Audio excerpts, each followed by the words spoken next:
로마서 8장 31절에서부터 39절까지입니다.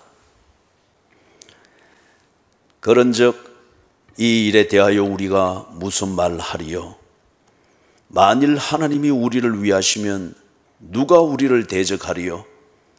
자기 아들을 아끼지 아니하시고 우리 모든 사람을 위하여 내주신 이가 어찌 그 아들과 함께 모든 것을 우리에게 은사로 주시지 아니하시겠느냐? 누가 능히 하나님께서 택하신 자들을 고발하리요? 의롭다 하신 이는 하나님이시니 누가 정죄하리요?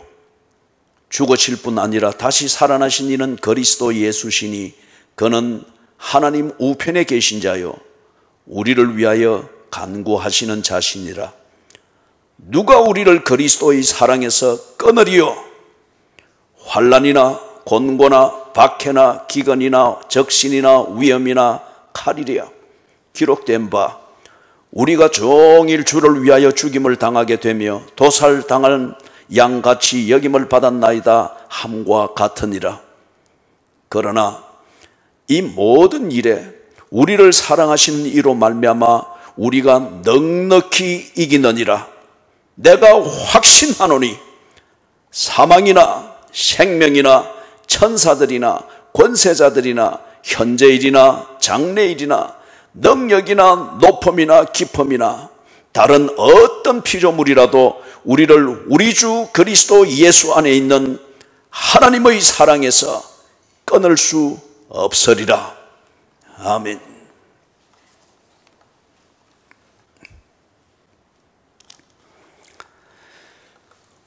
구원. 하나님께서 이 세상을 위하여서 하시는 그 일, 우리의 관점에서 볼 때는 구원이 최대 관심사입니다. 이 최대 관심사, 하나님의 백성을 저희들의 죄에서 구원하시는 이 일일 것 같으면 하나님이 하시는 일, 그것에 가장 중요한 일, 이것 또한 구원을 이루는 그 하나님의 일일 것입니다. 어떤 일을 하셨을까요? 하나님이 하시는 그 모든 일은 인간의 구원을 위한 것입니다. 그런데 그것을 완결짓는 하나님의 중요한 일이 있겠죠. 그걸 이번 우리가 교회 전통을 따라서 고난주간과 부활절을 지키면서 이 두 가지 사건을 기념을 했습니다. 그렇기 때문에 여러분, 사건으로서 이게 역사적이었느냐, 이게 무엇보다도 중요합니다. 두 번째는 그게 사건으로서 가지는, 사건일 것 같으면 어떤 의미를 가지는 것이냐. 아무 의미가 없는 사건일 것 같으면 그거는 우연입니다. 그리고 내하고 상관이 없는 겁니다. 그냥 구경거리에 지나지 않는 거죠. 그러나 그게 의미를 전달하는 사건일 경우에는 사건이 역사적이냐 아니냐, 그것을 살피는 것도 중요하지만 그것을 살피는 이유는 그 사건을 통해서 내게 전달되는 의미가 무엇인가, 이것을 정확히 파악하기 위해서입니다. 오늘 이 두 가지를 보기를 원합니다. 그래서 오늘 우리가 읽었던 본문에서 특별히 34절을 보면은 누가 정죄하리요? 죽으실 뿐 아니라, 한 가지 사건이죠. 예수가 죽었다는 겁니다. 다시 살아나신 이는 그리스도시니, 두 번째 사건이죠. 부활입니다. 이 두 가지 사건을 통해서 우리에게 전달되어진 그 의미, 이것 때문에 지금 31절에서부터 39절 그리스도인의 대헌장, 이 자유의 헌장, 구원의 선포를 당당하게 할 수 있는 겁니다. 여러분, 그럼 구원이 무엇일까요? 구원이 무엇이길래 하나님께서 그렇게 집중하여 일을 하실까? 구원은, 하나님이 우리에게 베풀어 주시는 그 구원은 하나님과의 관계를 맺는 겁니다. 하나님을 아버지라 부르고 내가 어디에서든지 나는 하나님의 자녀다 하는 이 신분을, 자기 정체성을 그렇게 고백할 수 있고 선포할 수 있고 그 정체성에 따라서 당당하게 살아가게 되는 것, 하나님과의 관계입니다. 그리고 이 관계가 있다고 하는 증거는 뭐죠? 그분과 교제한다는 겁니다. 관계는 있지만은 교제가 안 될 때에 그게 부부라고 할지라도 적과의 동침이라 그렇게 말을 하죠. 하나님과 관계가 있다. 그 증거는 내가 하나님과 교제하는 이게 나의 일상이 되어 있다는 이것으로서 증명이 됩니다. 그래서 성경을 보면은 이렇게 요약할 수 있죠. 하나님은 자기 백성을 보고 기뻐하신다고 했습니다. 그게 교제의 의미지 않습니까? 그리고 사람은, 하나님의 자녀가 된 사람은 하나님을 어떻게 한다고요? 아버지라 부른다고 했습니다. 하나님과 밀접하게 교제하는 그 내용을 아주 그 호칭으로서 표현을 했죠. 자, 그럼 구원이 무엇이냐? 구원은 하나님과의 관계를 맺는 겁니다. 그 관계는 하나님과 아버지라 부르며 하나님은 그 사람을 향하여 기뻐하며 나의 기쁨이라 그렇게 말하는 그 교제가 이루어지는 것, 이게 구원입니다. 구원받은 자는 반드시 이걸 일상에서 누리게 됩니다. 그리고 그의 인생이 살아가면 갈수록 이 구원의 본질을 깊이 음미하면서 이게 그 인생의 즐거움이 되고 맛이 되고 살아야 할 이유가 되고 이게 그 사람의 도덕의 기준이 되어가는 것을 보게 될 겁니다. 그러면은 구원받지 못한 사람들이 있다는 것이 않습니까? 애초에 사람들이 다 그랬다는 겁니다. 왜 구원받지 못할까요? 다른 말로 말하면 왜 그 사람은 하나님과의 관계에 들어갈 수가 없을까요? 다시 말해서 하나님이 그 사람을 받지 않는다는 겁니다. 나는 네게서 나를 향하여 아버지라 부르는 것 나는 듣지 못하겠노라. 마태복음 7장에 보면은 우리 모릅니까? 그러니까 그날에 예수님이 뭘 한답니까? 네 누구? 우리 선지자 노릇도 하고 이랬는데 모르겠습니까? 나는 네 모른다. 관계가 없다는 겁니다. 왜 하나님은 어떤 사람들은 관계 속으로 들이지를 못하고 교제하는 것을 거부할까요? 문제는 그 사람들의 어떤 상태 때문에 그렇습니다. 어떤 상태 때문에 그렇습니다. 뭔가 하면은 세 가지입니다. 하나는 그 사람은 하나님의 존재를 인정하지 않습니다. 존재를 부정합니다. 우리가 이거는 흔히 요즘 말로 해서는 무신론자라 그렇게 이야기를 하죠. 존재를 인정하지 않습니다. 뭐 포악하다, 무슨 남에게 해코지를 많이 한다, 이런 도덕적 표현 이전에 존재론적으로 그는 하나님의 존재를 인정하지 않습니다. 하나님이 존재하지 않는다. 그런 신이 어디 있노? 그거예요. 두 번째는 그 사람의 상태가 어떤 상태인가 하면은 하나님의 존재는 인정하는데 관계는 거부합니다. 다른 말로 말해서 하나님과 엮이기를 싫어합니다. 그냥 당신과 그래 당신 있다고 내가 하나님 당신 있다고 인정해 줍니다. 뭐 그거 내한테 중요한 문제 아니니까. 그러나 가까이 오지 마십시오. 당신이 있다 하면 내게 가까이 오지 마십시오. 나도 당신에게 가까이 갈 마음이 없습니다. 엮이기 싫다는 겁니다. 이것은 뭘 말하는 거예요? 하나님을 전적으로 무시하는 겁니다. 이런 이 이야기에 대한, 이 표현에 대한 이해는 여러분이 가정에서 부모된 자들은 가정에서 자녀들로부터 그런 것을 느끼게 되는 경우들이 종종 있지요. 또 자녀들은 가정에서 자신이 그림자처럼 취급받는 그런 것을 느끼는 것, 이게 곧 내 존재감을 무시당한다, 그런 말이잖아요. 하나님을 그런 식으로 무시합니다. 세 번째는 하나님이 있는지 없는지 상관없습니다. 또 하나님이 전능한지 사랑인지 이것도 별 상관이 없습니다.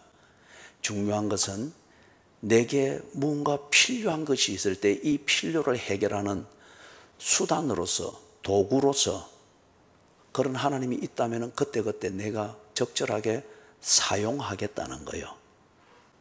하나님이 존재하는지, 천지를 창조했는지, 사랑인지, 무서운 분인지 그런 것은 아무 상관이 없어요. 애초에 관심이 없으니까.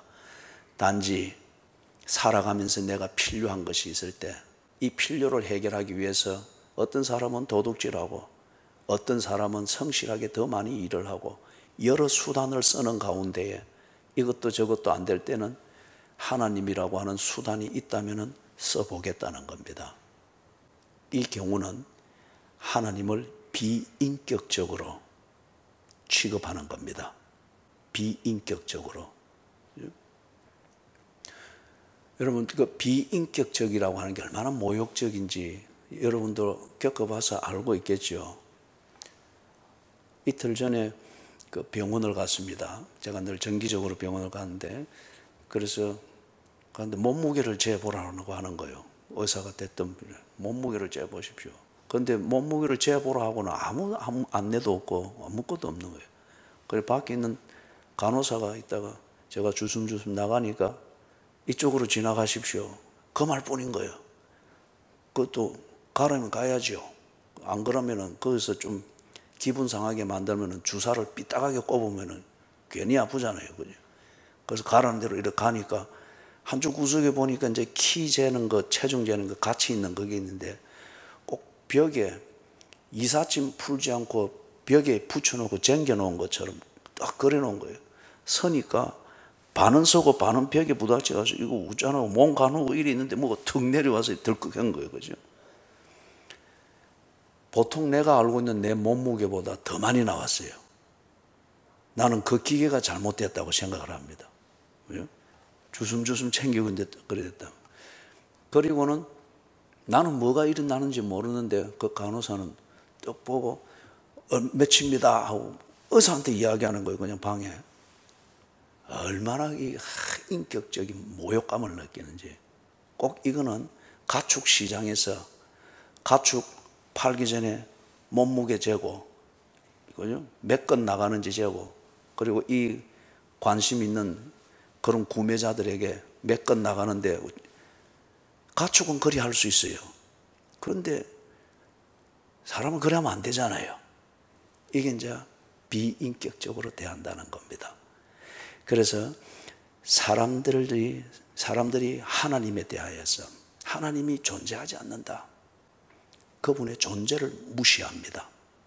또는 그분이 존재한다, 그래 그럼 존재한다, 그래 존재하지 않는다, 그래 뭐 없다고 그래, 거기에 대해서는 인정하는 것도 거부하는 것도 아닙니다.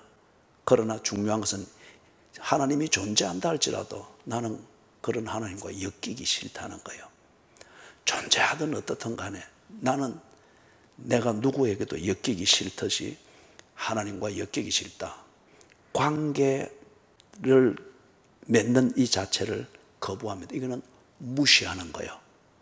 세 번째 이야기했던 것은 하나님을 비인격적으로 취급합니다.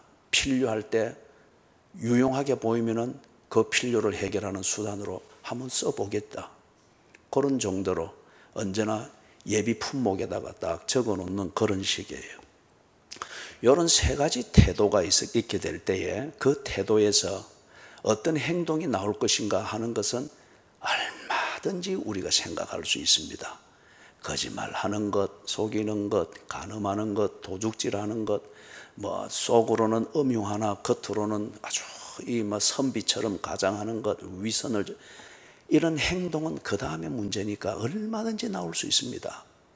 이런 중심의 상태가 되었을 때 이걸 보고 뭐라고 하는가 하면은 죄라고 합니다. 죄는 도덕적 결함 이전의 태도의 문제입니다. 하나님에 대한 태도의 문제입니다.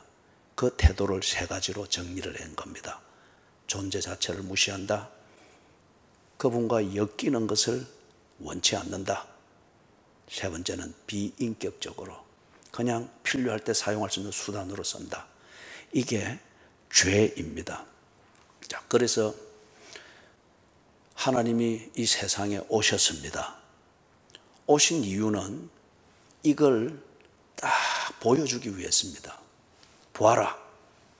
네가 보고도 하나님이 있느니 없느니 존재를 무시할 그런 생각을 할 수 있는지, 보고도 네가 그럴 수 있는지 하나님이 딱 왔습니다.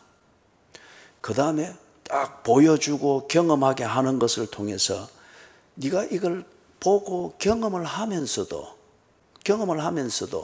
그리고 나에 대해서 느끼면서도 나는 하나님과 엮이기 싫다, 그렇게 말할 수 있는지 경험해 보라는 거예요. 그래서 오셨습니다. 오셔서 많은 것들을 사람을 대하여 하셨는데 그걸 한마디로 정리할 때 사랑이라 그랬습니다. 하나님의 사랑을 보여주었고, 하나님의 사랑을 먹어보게 했고, 하나님의 사랑을 입어보게 했고, 하나님의 사랑으로 병과 싸워보게 했고, 그러니까 그것을 경험하고 보았던 사람들은 야, 이 사랑 없이는 안 되겠네. 사람이 사는 게 그렇지 않습니까? 결국에는 사랑을 갈구하는 거지 않습니까? 문제는 어떤 종류의 사랑을 갈구하고 있는지, 그게 문제지요. 그런데 하나님의 이 사랑을 그렇게 경험하고 보고 난 뒤에 내가 찾는 사랑이 여기에 있네. 내가 목마르고 굶주림으로 찾는 사랑이 하나님의 사랑이구나. 이걸 경험하고 알고 난 뒤에도 네가 내하고 엮이기 싫다고 말할 수 있는지 보라는 거예요. 그래서 하나님이 세상에 오신 겁니다. 그리고 세 번째의 문제가 되었던 것, 하나님을 비인격적으로 수단으로 쓰려고 하는데 하나님이 오셔가지고 그래, 내가 수단인지 목적인지 네가 경험하고 판단해라. 보여주신 것입니다. 귀신을 쫓아내고, 때로는 병든 자를 고치고, 굶주리고 민생고의 문제에 허덕이나 해결할 길이 없을 때에 마지막 남은 음식과 같은 오병이어로서 배부르게 먹여주시는 이 사건을 경험하게 하시고, 하여튼 다양하게 수단이 있으면 그런 문제를 풀어서 인생이 행복할 것이라 여기는 인간마다 겪는 그 한계, 삶의 문제, 이 부분에 대해서 하나님은 수단으로 사용되어진 것이 아니라 그것을 인간이 이해할 수도 없고 준비되어지지 아니하는 그것으로서 턱 해결을 해 주시면서 인간이 인간답게 살아야 되는 그 길을 열어주는 주도적인 역할을 하는 것을 보여주었습니다. 우리는 이걸 보고 하나님의 통치하심이라고 그럽니다. 그리고 이 통치하실 때에 하나님은 그 사람과 의논해가지고 합의된 내용으로 하지 아니했습니다. 주도적으로 했습니다. 우리는 이걸 보고 하나님의 주권이라고 합니다. 늘 한 걸음 뛰면 그것이 한계고, 이리 뒤척이면 이 벽에 한계가 부닥치고, 저리 뒤척이면 저 벽에 한계가 부닥치는 한계 때문에 수단을 찾아서 헤매는 그 인간과 의논을 한들 해답이 나올 수는 없습니다. 궁여지책만 나오는 거죠. 그렇기 때문에 하나님은 의논하지 아니하시고 해답을 주셨습니다. 하나님은 좋은 수단이 되어 주어서 인간이 지 마음대로 쓸 수 있도록, 그러나 결국 파멸이 되어지는 그런 수단이, 편리한 수단이 되어 주지 아니하셨고 목적이 되셨습니다. 주도적으로, 주권적으로. 그래서 이 세 가지를 하나님이 오셔서 보여주었습니다. 네가 보고도 하나님이 없다 말할 수 있겠느냐? 네가 하나님의 사랑을 먹고 입고 그다음에 이 사랑의 이불을 덮고 자는 인생을 경험하면서도 네가 하나님과 엮이기 싫다 말할 수 있겠느냐?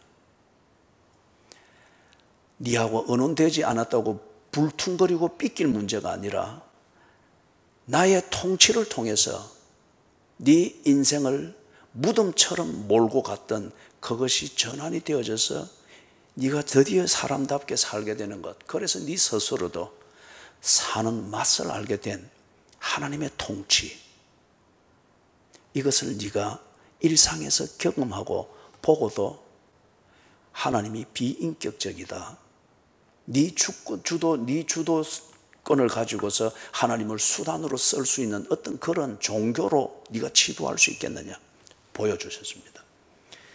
이게 뭔가 하면은 성육신입니다. 하나님이 사람의 몸을 입고 이 땅에 오셨죠. 그의 이름이 뭡니까? 예수입니다. 그래서 예수를 본 자는 하나님을 보았다고 했습니다. 성경에서 예수님이 그걸 줄곧 가르쳤죠. 나를 본 자는 곧 아버지를 보았느니라. 그래서 예수를 진실로 이렇게 본 자들은 예수 앞에 꿇어 엎드렸죠. 나의 주님이시며 나의 하나님이시니다. 그리고 예수의 이 통치를 통하여서 하나님 아니면 할 수 없는 그 일이 내게서 일어나며 자기의 삶이 정상으로 풀어지는 걸 보면서 베드로 같은 경우는 뭘 했습니까? 그 앞에 탁 무릎을 꿇고 주여 나를 떠나소서, 나는 죄인으로서이다. 그 말이 무슨 말이에요? 내가 하나님이 없다라고 부정했던 사람입니다. 나는 하나님과 엮이기 싫어했던 사람입니다. 충분히 내 힘으로 살 수 있는 베테랑급 어부이기 때문에 나는 당신과 엮일 필요가 없다고 생각했던 사람입니다. 필요하면 한 번쯤 막연히 하늘을 향해서 기도해서 당신을 수단으로 쓸 수 있을 정도로 나는 내 삶에 의욕이 넘쳤고 내가 목적이 되었던 사람입니다. 그런데 주여, 당신이 나의 목적이군요. 당신이 하나님이시군요. 하나님의 사랑이 아니면은 내가 이 한밤을 허탕치듯 내 인생은 자만함이 있을 뿐 내용은 없는 거군요. 주여 나를 떠나소서, 나는 죄인이로소이다. 이걸 보여주기 위해서 하나님이 이 땅에 오셨습니다. 그걸 보고 성육신이라고 하고 성육신의 실체를 우리에게 보여주어서 이 모든 것을 확인하게 한 그분이 바로 예수입니다. 그래서 그가 하나님이라는 겁니다. 이 예수를 보면서 사람들이 회심했습니다. 성경에서도 우리가 보는 것처럼 베드로가 그리했고 다른 사람들이 그랬던 것을 앞에 몇 가지 이야기했던 것처럼 하나님을 부정한다는 이 자체가 참 경솔한 죄, 하나님과 엮이지 아니하려고 하는 이게 용감한 인생이 아니라 참 무지한 죄인 것을 알았습니다. 하나님을 종교로 믿는 것이 아니라 하나님이 목적이 되어야 한다고 하는 것을 깨달았습니다. 그래서 하나님과 관계로 엮이려고 합니다. 이걸 보고 뭐라고 하는가 하면은 회심이라고 합니다. 회개, 그리 살아왔던 것에 대해서 반성하고 뉘우치는 겁니다. 과거를 정리하는 거죠. 과거만 정리하되 현재는 여전히 이렇게 머물러 있다고 하면은 이거는 자기 마음 수련밖에는 안 됩니다. 그리고 이 기독교를 도덕적 도구로 쓰는 것밖에는 되지 않습니다.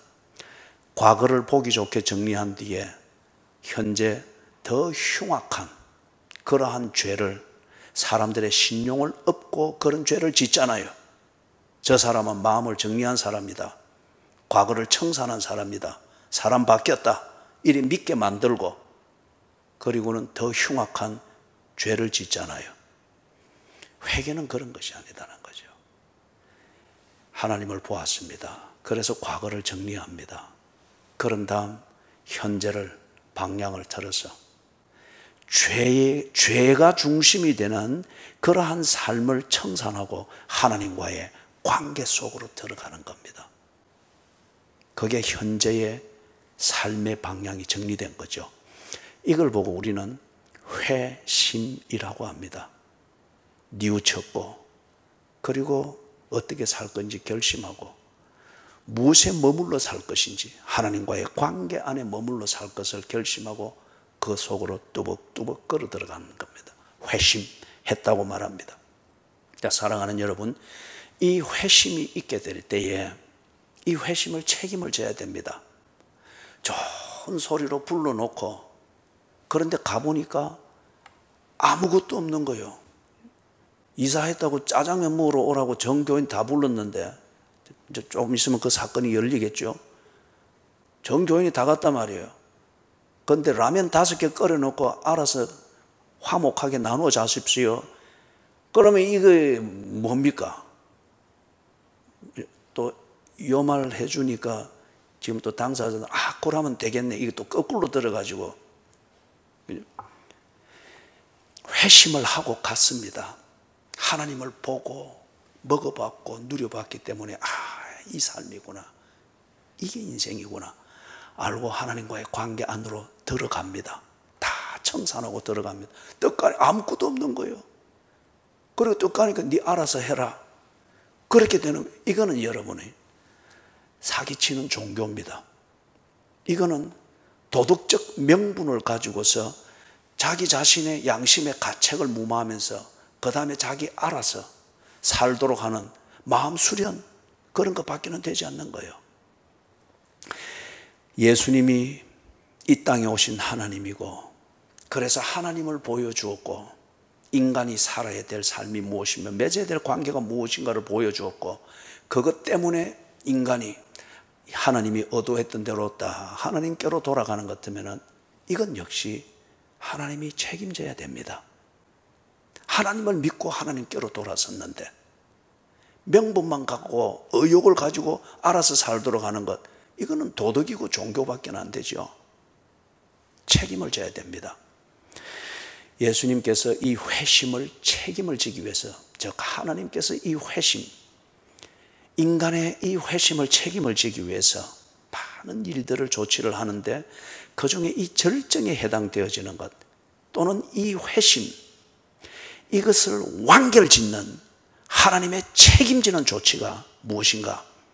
예수가 십자가에서 죽으시는 겁니다. 그리고 두 번째, 그분이 죽음을 이기고 부활하신 사건입니다.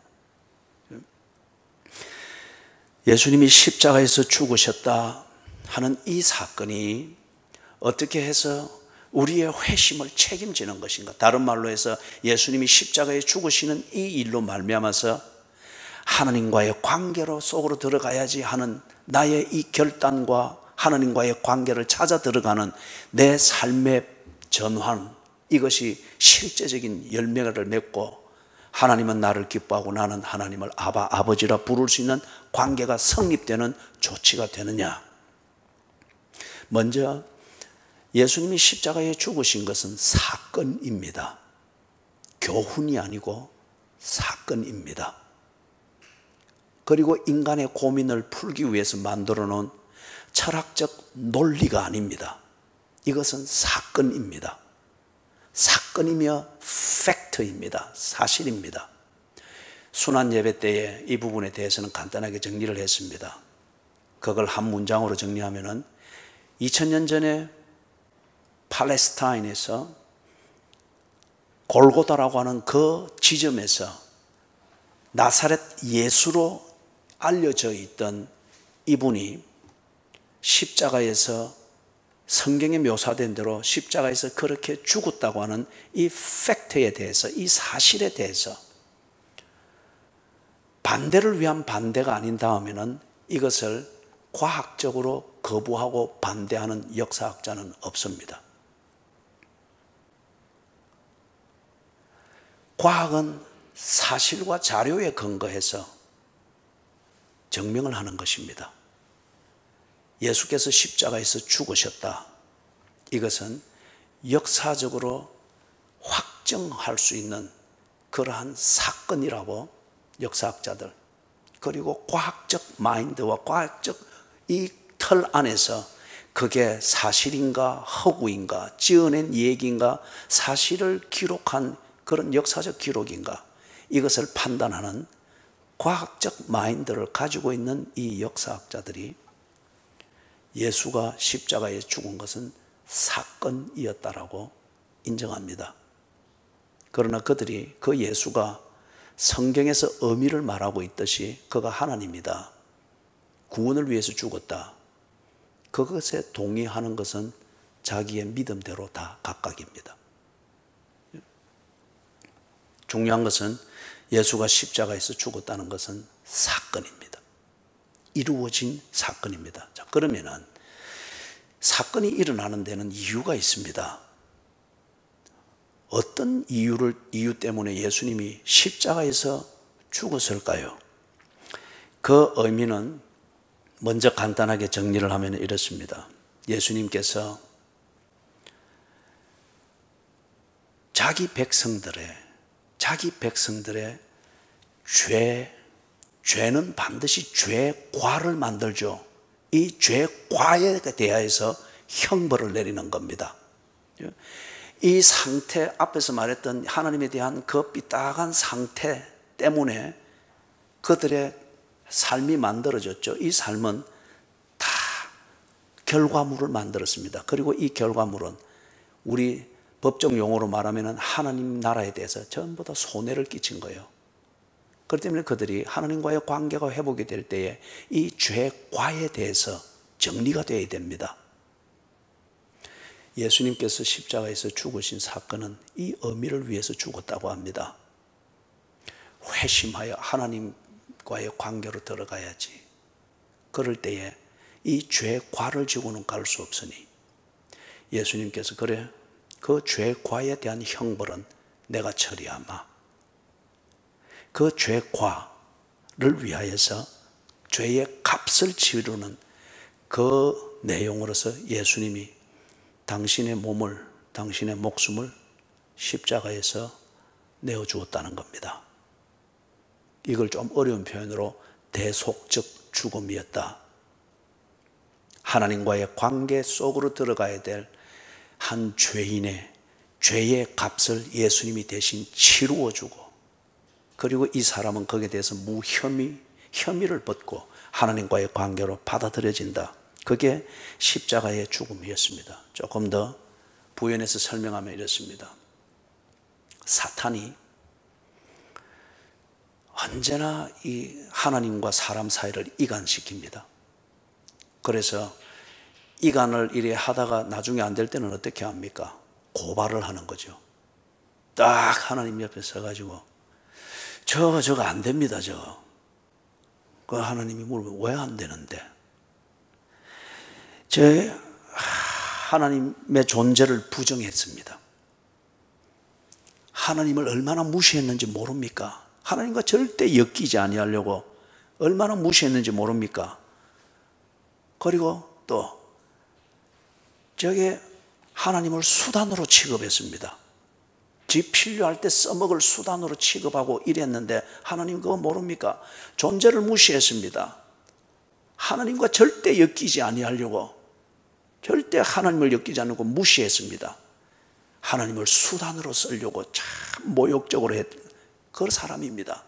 사탄은 이렇게 고발합니다. 이것에 대해서 그래, 알고 있다. 그것 때문에 내가 많이 상했고 그 마음과 자세로 살아가는 생활 때문에 내가 많은 오해를 받고 손해를 많이 보았지. 그런데 그것에 대한 대가는 다 해결되었어. 내 아들 예수가 그 죄 값을 지불하기 위해서 십자가에서 대신 죽었어. 죄과는 청산되었어. 그렇기 때문에 네 고소장은 기각된다. 사법적 근거가 없다는 거예요. 그 다음에 두 번째, 보다 더 심각한 고발을 합니다. 사탄이 여기에 또 열을 내가지고 하나님 좋습니다. 그거는 인정합니다. 그런데 저 사람이 마음을 고쳐 먹고 하나님의 가족이 된다고 해서 그걸 믿을 수 있겠습니까? 사람 건성이 어디 갑니까? 옷 하나 새로 입었다고 해서 사람 바뀌는 거 아닌가 하나님도 알지 않습니까? 저게 지금 좀 감동을 하고 아니면 뭔가 필요가 있어서 그렇게 해서 뭐 좀 반듯하게 고쳐지고 하나님께로 나오는 것 같으나 근성을 하나님 믿으면 안 됩니다. 저 속성을 믿으면 안 됩니다. 하나님도 알지 않습니까? 그래, 사탄아, 네 말이 맞다. 그런데 저 사람은 죽었다. 네가 고발하고 있는 저 사람의 근성, 그 근성대로 살던 저 사람은 죽었다. 아니, 하나님 무슨 말입니까? 지금 저 하나님 앞에 딱 들어오려고 서가 아니십니까? 죽었다. 저 사람의 그 근성대로 사는 그 생명을 없애기 위해서 내 아들 예수가 십자가에서 대신 죽었노라. 죄 값을 완벽하게 치루었노라. 사탄이 이 부분에 대해서 고발할 근거가 없어져 버렸습니다. 이 죄를 짓던 이 사람이 죄과에 대해서 예수님께서 당신의 피 흘리심으로, 고난받으심으로 죄는 반드시 채찍을 받으며 형벌 아래 놓입니다. 예수께서 그 고난을 다 받았습니다. 그리고 그 근성이 다시 살아나지 못하도록 과거에 대한 현재의 양심의 가책, 이것에 그치지 아니하도록, 그 근성대로 더 이상 사는 생명이 되지 않도록 그 생명을 죽어버렸습니다. 예수님이 대신 죽었다는 겁니다. 그렇기 때문에 저 인간은 죽었노라.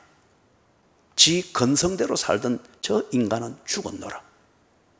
이제 저 인간은 더 이상 근성대로 사는 사람이 아니다. 자, 사랑하는 여러분, 죄에 대해서 깨끗이 죽고 이제 더 이상 더러운 것이 없고 책임을 질 것이 없다. 그리고 깨끗이 죽는 것으로 끝났다. 이게 우리의 양심대로 사는 우리의 이 현실에서는 비슷한 경우가 어떻게 나타납니까? 양심의 가책을 받을 만하고 수습할 말 할 수 없는 그 일들이 불거졌을 때 그냥 명예롭게 자살을 합니다. 남아있는 자들에게 더 이상 누를 끼치지 않기 위해서.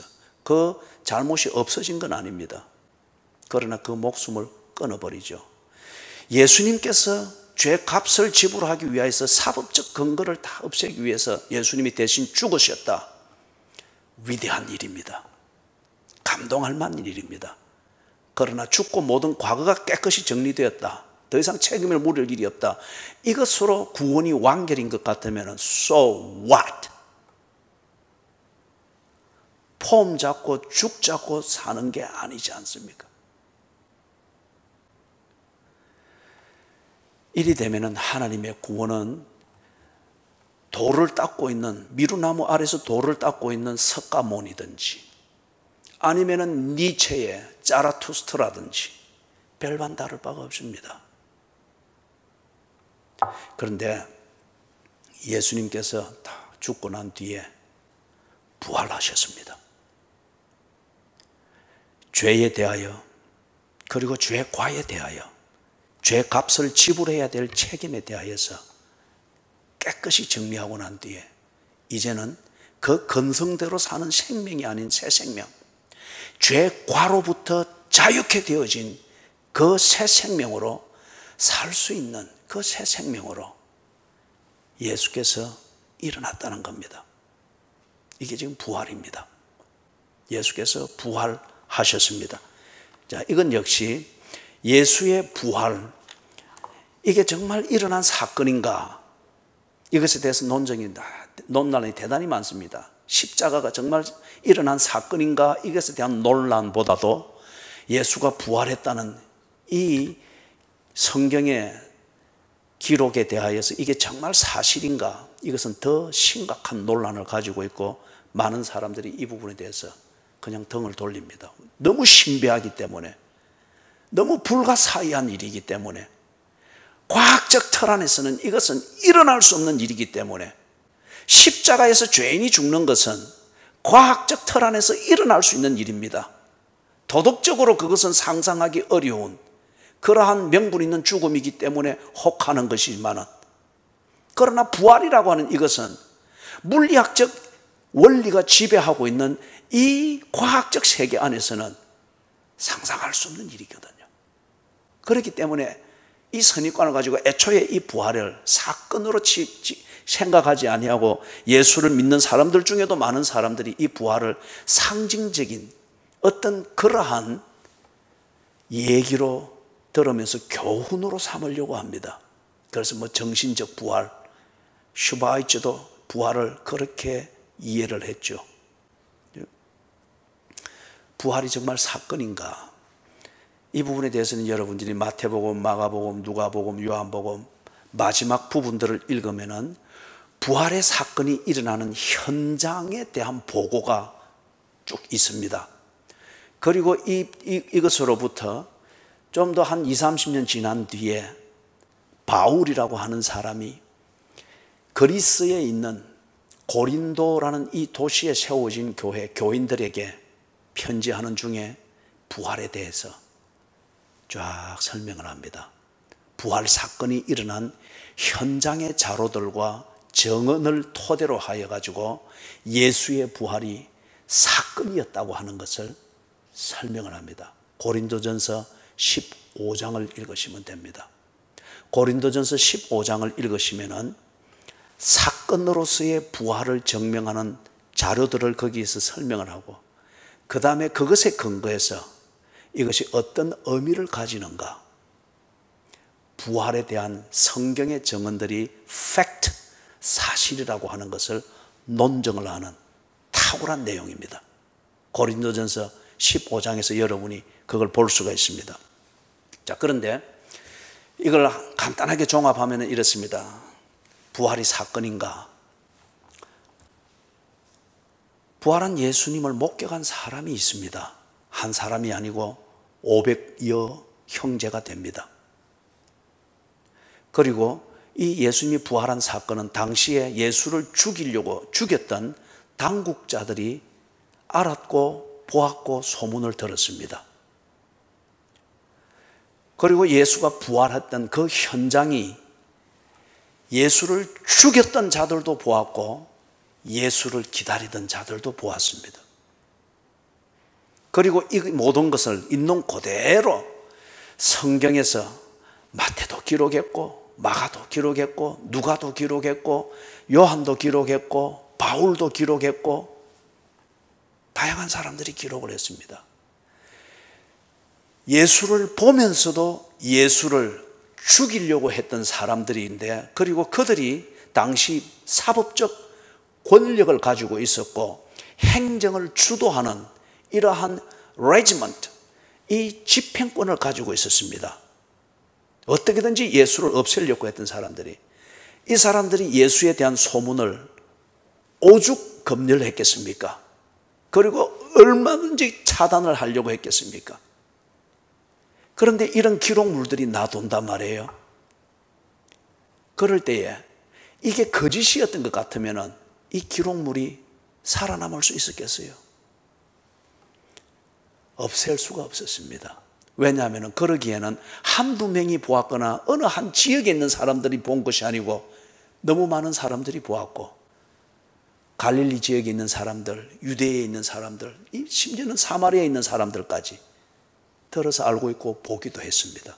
그렇기 때문에 이것을 대놓고 지금 미얀마에서 군부 쿠데타 그 세력들이 대놓고 억압을 하듯이 당시 예수를 죽이고 없애려고 했던 당국자들이 대놓고 그럴 수 있는 상황이 아니었습니다. 그러면 큰 밀란이 일어날 수 있으니까 그냥 소문을 봉쇄하려고 하고 이것을 말하지 못하려고 했던 이런 강제를 쓰는 정도였습니다. 그렇기 때문에 이게 오늘날 그대로 우리에게 증거되어지고 있습니다. 부활은 일어난 사건입니다. 그것이 너무 기이하고 물리학적 원리로 이해하는 이 과학적 틀 안에서는 상상할 수 없는 사건이었기 때문에 과학에 세뇌되어져 있고 과학의 틀 안에서 문화를 만들어가는 우리로서는 어리석은 자가 되지 않기 위하여서 이것이 일어나지 아니하고 기독교라는 종교의 필요해서 만든 교훈으로 생각을 합니다. 그러나 진실이 뭐냐? 일어난 사건입니다. 일어나지 않았다라고 주장을 하는 근거보다는 일어났다고 인정을 할 수 있는 근거가 훨씬 더 과학적이고 그것을 받아들이는 게 훨씬 더 과학적인 사람입니다. 의미가 무엇일까요? 이 의미를 조금 여러분이 주의를 기울여서 들으십시오. 이게 사건이면 왜 하나님께서 이 부활의 사건을 일으키셨는가? 결론적으로 말하면 하나님과의 관계, 그 관계에서 나누는 하나님과의 교제, 이것은 결코 끊어질 수 없는 그 사실인 것을 증명하는 겁니다. 사망이 들어오면은 그렇지 않습니까? 인간의 모든 관계와 인간이 하는 모든 교제는 내가 원하든 원치 않든 사망에 딱 부딪히면은 다 끊어집니다. 다 멈춰야 됩니다. 다 중단해야 됩니다. 아무리 사랑하는 자식이지만은 사망 앞에 부모가 섰을 때는 그냥 자식에 대한 안타까운 눈길 하나 남길 뿐 부모와 자식 관계 끊어집니다. 사망 앞에서 다 끊어집니다. 그렇다고 하는 것 같으면은 하나님과의 관계, 하나님과 교제를 나누는 이 관계와 교제도 죽는 것과 함께 없어지는 것일 것 같으면은 그게 무슨 의미가 있느냐 이거죠. 그런데 그렇지 않다는 거예요. 영원하신 하나님이 정말 존재하는 것 같으면은 영원하신 하나님과의 관계를 맺고 그분과 교제를 나누는 것, 그것 또한 영원해야 되지 않느냐. 그런데 죽으면 다 끝나던데요. 그러니까 보아라, 사망이 이 하나님과의 관계를 끊어놓는지 못 끊어놓는지 보아라, 보여주셨습니다. 그게 부활입니다. 사망이 하나님과 예수님의 관계를 끊어놓지를 못했듯이 하나님과의 관계 안에 들어간 하나님의 자녀들, 그 속에서 나누는 하나님과의 교제, 이것은 사망도 끊어놓을 수 없는 영원한 관계이며 영원한 현실이라는 거예요. 이걸 증명하여 보여주면서 회심한 자들을, 그 회심을 보증하는 것과 함께 그들이 믿을 수 있도록 딱 보여준 게 예수의 부활입니다.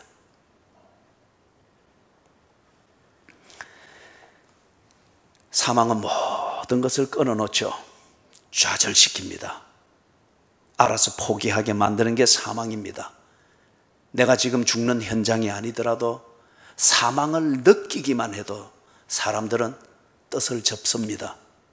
관계도 재고해 봅니다. 인간의 결심, 새롭게 살아보고자 하는 의욕, 그런 또 의지, 이게 사망을 느끼든지 사망을 당할 때 다 끊어지고 중단됩니다. 앞에서 부모와 자식 간의 관계도 말했지만 그것보다 더 끊을 수 없는 관계는 뭡니까? 부부의 관계지 않습니까? 그것도 사망 앞에서는 다 끊어지더란 말이에요. 그런데 하나님과의 관계와 이 교제, 이것도 인간의 죽음과 함께 끝나는 것인가? 또는 여러분, 이게 육체의 사망이죠, 그죠? 육체의 죽음과 함께 하나님과의 관계가 끝나는 것인가? 두 번째는 영적인 사망이라고 말하는 그게 있죠. 영적인 사망, 이거는 다른 말로 말하면 하나님과의 이 관계를 끊어놓으려고 하는 그런 시도들입니다. 앞에서 우리가 사탄에 고소하는 그것을 우리가 좀 패러디해서 생각을 했던 것과 같은 거예요. 어떻게든지 하나님과의 관계를 끊으려고 하는 이러한 시도들입니다. 그래서 앞에서 사탄이 고발하는 것을 통해서 보았던 것처럼 나의 죄과, 여러분 어설픈 그러한 도덕가들의 자기 반성, 나는 이리 죄가 많은 사람인데 내가 어떻게 그런 것, 거룩하고 그런 교회를 가나? 영적 사망입니다. 또는 나의 본성, 그래 나는 언제나 참 깨닫는 것은 빠른데 그리고 다시 옛날로 돌아가는 것도 빠른 사람이지, 그런데 굳이 영적 사망입니다. 그죠? 육체의 죽음으로 하나님과의 관계가 끝나는 것인가? 이런 영적 죽음, 특히 도덕적 자책감, 어떤 이런 것으로서 하나님과의 관계가 끝나는 것인가? 그런 것 같으면 하나님과의 관계를 굳이 그렇게 인생 걸고 찾을 필요가 있을까요? 이 부분에 대해서 예수님께서 죽었습니다. 그분이 죽으시는 것은 앞에서 봤던 것처럼 몸이 죽었습니다. 생명이 끊어졌습니다. 육체의 생명이. 그 다음에 영적으로 죽었습니다. 자기 백성들의 죄과를 대신하여서 죽었습니다. 죄값을 지불하기 위하여서. 그리고 사탄의 고발에 대하여서 건성대로 사는 사람이다, 이런 말이 나올 수 없도록 죽었습니다. 몸이 죽었고 자기 백성들의 영적 죽음을 대신하여 죽었습니다. 그런 뒤에 3일이 지나고 난 뒤에 예수님이 부활하셨습니다. 몸으로 부활하셨죠. 즉 볼 수 있도록 부활하셨습니다. 같이 먹었습니다. 같은 공간에 있었습니다. 몸으로 부활하셨다, 그 말입니다. 이것을 본 제자들이 뭘 알게 됐습니까? 육체의 죽음이 하나님과의 관계를 결코 끊어놓을 수 없구나.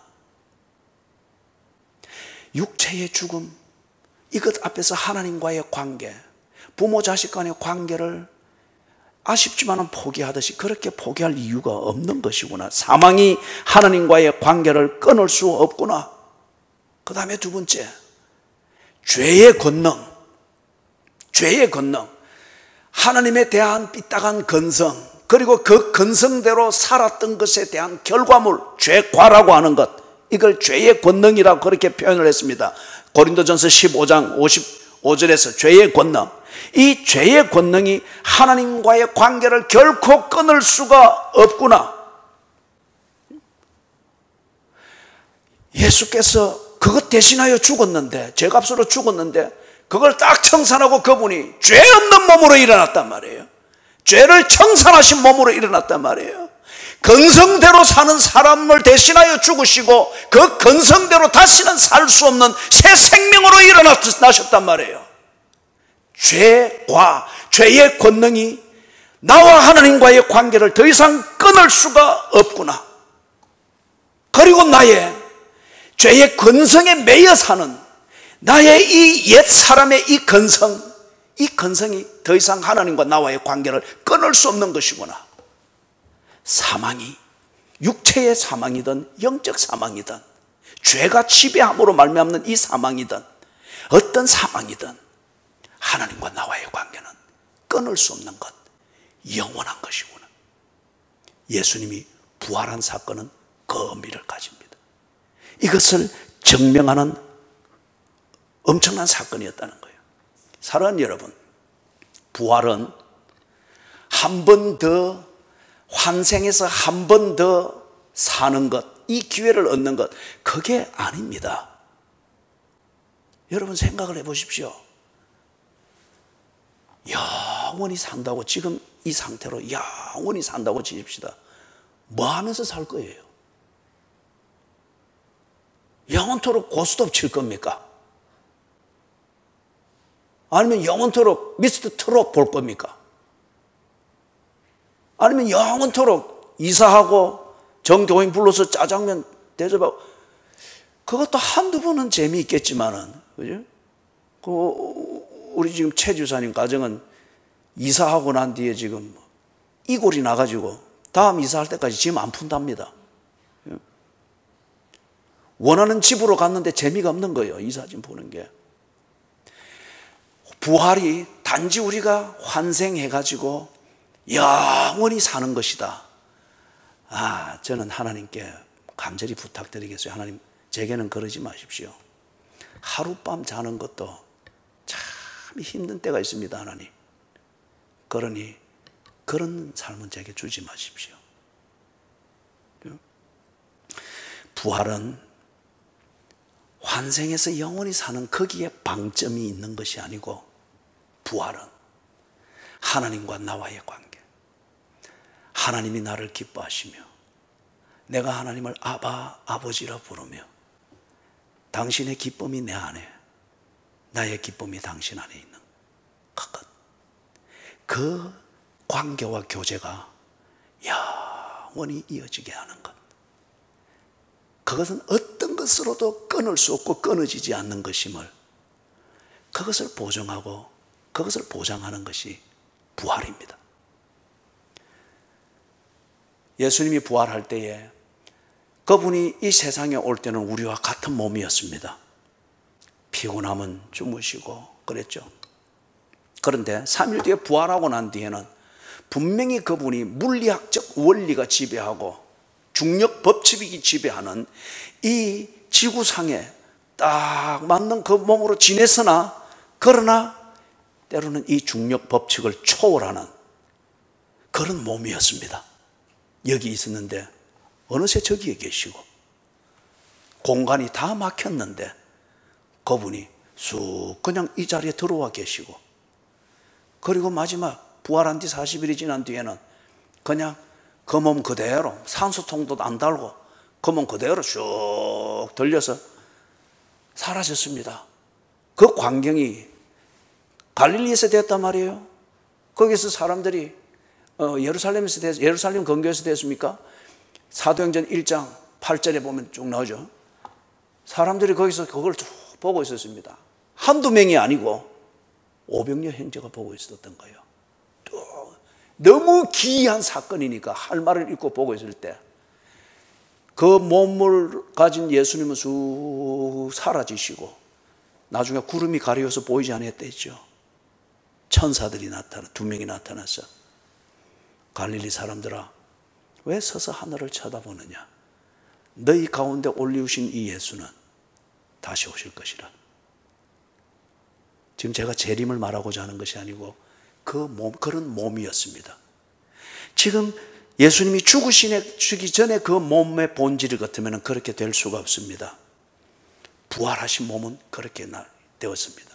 사랑하는 여러분, 하나님과의 관계, 그 교제가 영원히 이어지는데 우리가 지금 이 지구상에 사는 동안 이것 역시, 이 삶 역시 영혼의 한 부분입니다. 내가 지금 하나님과의 관계 안에 있다고 하면은 이 관계가 영원해지는 거잖아요. 그렇기 때문에 이 육체의 죽음이 있음에도 불구하고 있을지라도 지금 내가 가지고 있는 이 하나님과의 관계는 지속되는 겁니다. 영원입니다. 내 육체가 죽었을 뿐이에요.